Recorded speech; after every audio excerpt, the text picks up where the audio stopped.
Merci Madame la Présidente. Messieurs les rapporteurs, je veux tout d'abord saluer le travail impressionnant que représente votre rapport.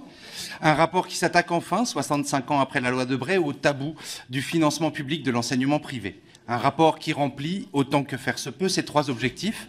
Mesurer le montant total des financements publics, évaluer les contrôles pédagogiques et budgétaires et estimer la participation réelle du privé au service public de l'éducation. Un rapport qui fait déjà réagir et qui fera date.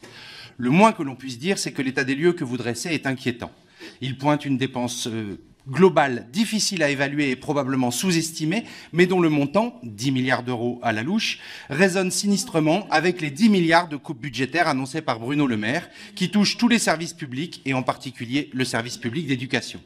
En ce jour de grève nationale et alors qu'une mobilisation à l'ampleur inédite exige un plan d'urgence pour la Seine-Saint-Denis, revendication à laquelle la ministre prétend n'avoir pas les possibilités financières de répondre, ce parallèle est particulièrement insupportable.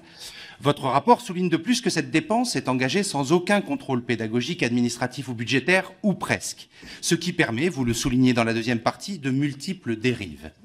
Je souhaiterais quant à moi insister sur votre troisième partie au titre éloquent.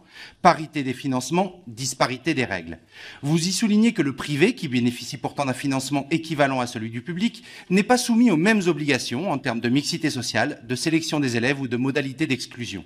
Mais pas seulement. Rappelons que l'année scolaire 2012-2013 a été la seule où le nombre d'élèves scolarisés dans le public a été supérieur à celui des élèves du privé dans tous les départements français.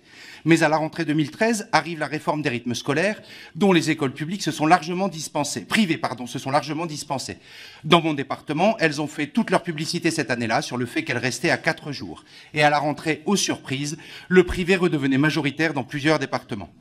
Alors que le secrétaire général de l'enseignement catholique a annoncé que celui-ci envisage de ne pas mettre en place les groupes de niveau, cette dichotomie est inacceptable. Au-delà de vos 55 propositions que je partage très largement, quelles seraient vos préconisations pour mettre fin à ces contournements de la règle commune? Je vous remercie.